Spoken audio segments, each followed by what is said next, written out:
मैं 16 साल का हूँ। मेरे ऊपर मतलब लाठीचार्ज हुआ, मेरे को 2-3 घंटे लगातार मारे गए पैर पे, हाथ पे, and I can't even imagine the pain now because एक ही जगह मुझे बहुत जोर से पेन हो रही है अभी, एंड आई कांट अंडरस्टैंड कि मेरी गलती क्या है। Just look at these visuals.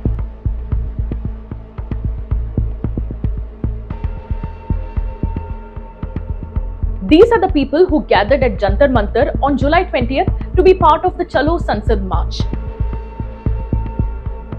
And honestly, this is one of the biggest youth-led gatherings this country has seen in a very long time. The night before the march itself, big names were already there, meeting the Cockroach Janta Party's leaders. And people who had travelled from all over the country, they were sleeping on the ground just so that they could be there in time to walk to Parliament the next morning.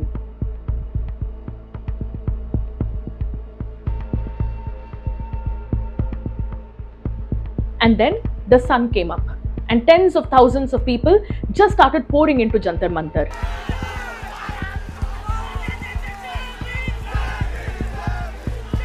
Despite the Delhi Metro shutting down key stations, despite barricades going up overnight, despite being told flat out that no permission had been given for this march, despite prohibitory orders across the whole of New Delhi, despite the massive force deployment, nothing could stop these protesters.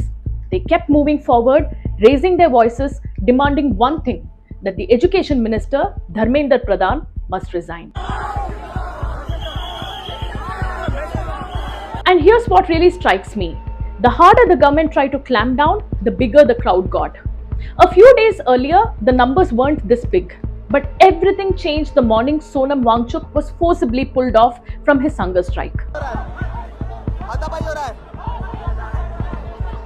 And I have to say this, those very visuals the government tried to hide shook the conscience of this nation. He was wrapped in a white bed sheet, covered from head to toe, carried out of the protest site, and protesters alleged he was shoved, dragged, and that phones were snatched right out of people's hands and smashed as they tried to film it. CJP called it a kidnapping. Now, the government probably thought, hospitalize him and the numbers will die down. That calculation backfired very badly. Because after Wangchuk was hospitalized, Bollywood actors, politicians from almost every party, ordinary people, everyone started speaking up. तो मैं एक बता दूं, सोनम वांगचुक एक इंसान नहीं है, वो एक विचारधारा है जो हमारे हक के लिए लड़ रही है, हमारे देशवासियों के बेटरमेंट के लिए लड़ाई कर रही है। तो भले ही आप उनके शरीर को उठा के लेके चले जाओ, लेकिन उनकी सोच वहीं पर है। 20 तारीख को जो लोग मार्च में शामिल होने जा रहे हैं, मेरी ना उनसे बस एक रिक्वेस्ट है, अपनी आवाज बुलंद रखिए। Those visuals of him being wrapped up and taken away, they didn't sit right with people. It sparked an online wave, social media exploded, and the protest just kept growing. The government's own handling of the situation ended up uniting people, not breaking them apart. So who actually showed up? All kinds of people. Young students, unemployed youth, activists, celebrities, parents, even grandparents. मैं हूँ colonel R.K. Sharma. I served in the Indian Army for 38 years. I fought Kargil वार. और आज भी मेरा ये दायित्व बन रहा है कि अगर हमारे बच्चे सुसाइड कर रहे हैं, पेपर लीक हो रहे हैं, उनका फ्यूचर जो है वो खराब हो रहा है, तो उनके लिए भी आके हम अपनी आवाज़ बुलंद करें. Okay, and I wanted to ask if you could have one message for the ministers out there, what would it be? Dialogue. Here you're a democracy. Hear the people around you. Students have needs, concerns. They don't want to bring this country down. They just want to do something that will allow improvement, accountability, fairness, transparency will benefit them and benefit the nation. They walked from Jantar Mantar toward Parliament through the heat, through the rain, through prohibitory orders. And here's the thing. These weren't people bussed in for a rally, the way we so often see with political protests in this country. This was organic, real, for a cause as basic as it gets, education. This was the youth of India asking for accountability over the NEET paper leak, asking their education minister to resign. And they had said well in advance, all we want is a peaceful march from Jantar Mantar to Parliament to ask our government some questions. So, what was the need to stop them?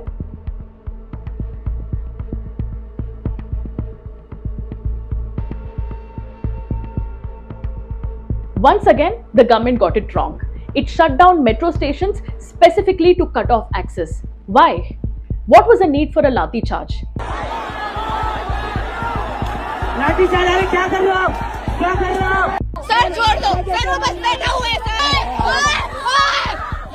What was the need for tear gas? Police are now firing tear gas into the protesters who had breached.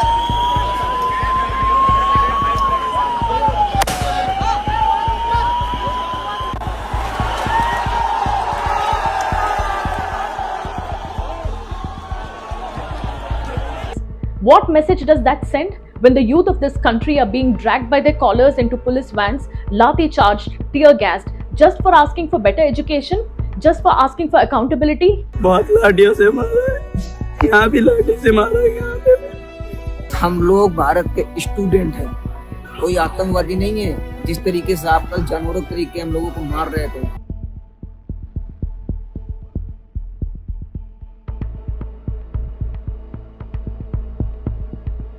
और भी चोटें हैं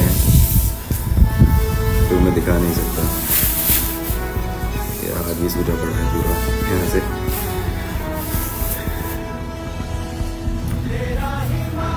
देश के लिए खाई है चोट, इनमें दर्द नहीं होता। हम लोग एग्जिट ढूंढ रहे थे कि हम लोग एग्जिट से निकल जाते हैं, क्योंकि हमारे घर से भी फोन आ रहे थे। हम लोग भी कितना रिस्क लेकर के आए हुए हैं।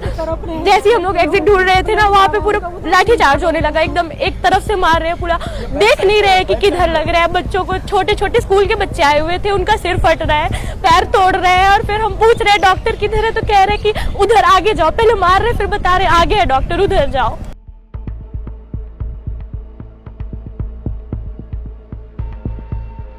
This was a moment the government could have used so differently. It could have simply said, "We hear you, we'll fix this, your future is safe." Instead, this became a lost opportunity. Many protesters got hurt, and it's exactly in moments like this that a government needs to show good faith, to make people feel like someone up there is actually listening. Instead, the disappointment only got deeper. Because when the Prime Minister addressed the nation just before the monsoon session began, literally a stone's throw away from where all of this was happening, he didn't say a single word about the protest. The PM spoke about the monsoon session, about Skyroot, the private company that had just launched a rocket, about an oil refinery in Rajasthan, about a green hydrogen train. He even spoke about the global war situation. But about the youth of this country rising up just a few meters away from him, not one word. Monsoon 70 भी productive रहे। भारत का एक युवा startup, उसने बहुत बड़ी सिद्धि प्राप्त की है। विश्व के कम ही देश हैं जहां इस प्रकार से प्राइवेट साहस हुए हैं। राजस्थान में बहुत बड़ी ऑयल रिफाइनरी देश को समर्पित की गई। ग्रीन हाइड्रोजन से चलने वाली ट्रेन, लगातार कहीं न कहीं युद्ध की स्थितियां बनती रही है। और मुझे पक्का विश्वास है, जहां तथ्य होते हैं, जहां तर्क होते हैं, वहां तूफान के लिए जगह नहीं होती है। And in the middle of all this, Sonam Wangchuk put out a note, a formal letter to his hospital director saying his health parameters were completely normal and asking for temporary leave to go and join the march. In other words, he was saying, "I'm fine, let me go take part in this protest." So why wasn't he allowed to? If he wasn't being detained, if the government genuinely just cared about his health, then he should have had the right to go wherever he wanted. And think about what actually this means. Article 21 of our constitution says the state cannot take away a person's life or personal liberty except through a fair and just legal process. That's not some obscure legal clause. That's the foundation of our freedom. It means the right to move where you want, the right to decide what happens to your own body, the right to walk out of a hospital, and if you believe you're well enough to, nobody, no government, no institution can hold you back from that. Unless there is a court order that clearly says otherwise. And even then, it has to be fair, it has to be just. The fact that he couldn't simply walk out, even after saying he was well enough to, that raises a real question. Was this ever really just about his health? And then, in another note, Wangchuk laid out 3 conditions to end his fast. He said he would end it if the government took responsibility for what's going wrong in our education system, the paper leaks and everything, or if he and CJP's leaders reached the doors of parliament and MPs from across parties assured him that the issue would be raised in the house, or if his health didn't allow that, if those same MPs and leaders came to the hospital and gave him that assurance there. But here's the thing, look at those three conditions Wangchuk gave. One demand is missing from all of them, Dharmendra Pradhan's resignation. The one demand this whole movement was built on in the first place. So why didn't he mention it? Instead, what he asked for is honestly much easier for the government to give him. Think about it, an assurance that something will be raised in parliament, that costs the government nothing. Pradhan doesn't have to face anything, no real consequence, nothing. Now maybe after 20 days without food, Wangchuk just recalibrated. He went for what felt achievable right now, getting parliament's attention, getting some formal engagement, rather than holding on to a demand that was never going to be met in a matter of days anyway. That's fair, that's possible. But here's what's also fair to point out. His conditions no longer include the one concrete thing CJP's own leaders told the health minister, face to face just hours later, that Pradhan must resign. So there's a real gap here, a gap between what Wangchuk is asking for and what CJP is still officially demanding on the ground. And that gap matters because technically the government could tick off every single one of Wangchuk's conditions and still give this movement absolutely nothing it originally set out to get. Speaking of that meeting, CJP's Saurabh Das and Ashutosh Ranka went and met Union Health Minister JP Nadda at his residence. 10 minutes, that's all they got. And according to them, they were made to wait for 2 hours for that 10 minutes window. Now here's something worth noting. This time, it was the government that reached out first. Think about that. In this entire month-long protest, this is the first time the centre actually initiated contact. The CJP leaders handed Nadda a written letter. 3 demands. Release Sonam Wangchuk immediately, Dharmendra Pradhan must resign, and 1 crore rupees as compensation for every NEET aspirant who died by suicide. And what did Nadda say? Nothing concrete. He said he needs time, he will speak to his party leadership, and he will raise it internally.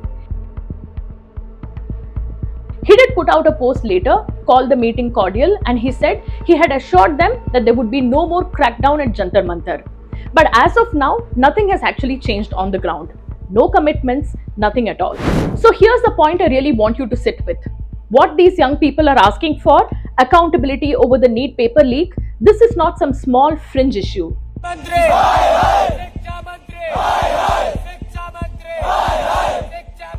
This affects lakhs of students, real students, several of whom have died by suicide this year. This is as legitimate as a grievance gets. And yet, look at how the government handled it. It ignored this protest for almost a month, only reached out on the day of the march itself. It refused permission for a peaceful gathering instead of just sitting down and talking, and it forcibly picked up a man on hunger strike and put him in a hospital and then wouldn't even let him leave after he said in writing that he was fine. Now, I also want to talk about something else we saw during the protest, the clashes between the so-called Godi media and the protesters. In several places, there were heated exchanges. In some places, reporters were heckled. And I want to say this directly to the editors of mainstream media. Please stop sending your young reporters out there to cover what people already see as propaganda and then leaving the reporters all alone to face the public anger. It's the reporter standing on the ground who takes the hit, not the editor sitting comfortably in the newsroom. Heckling is wrong. It must stop.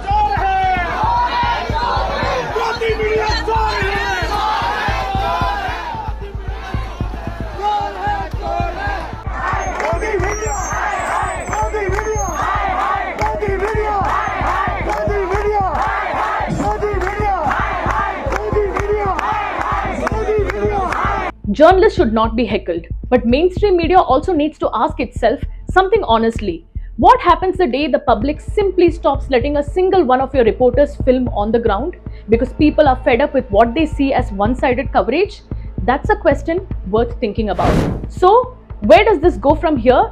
This unity we are seeing, this solidarity born out of shared pain, shared anger, and a shared demand for accountability, does this become a real, sustained youth movement against everything that's wrong in our education system?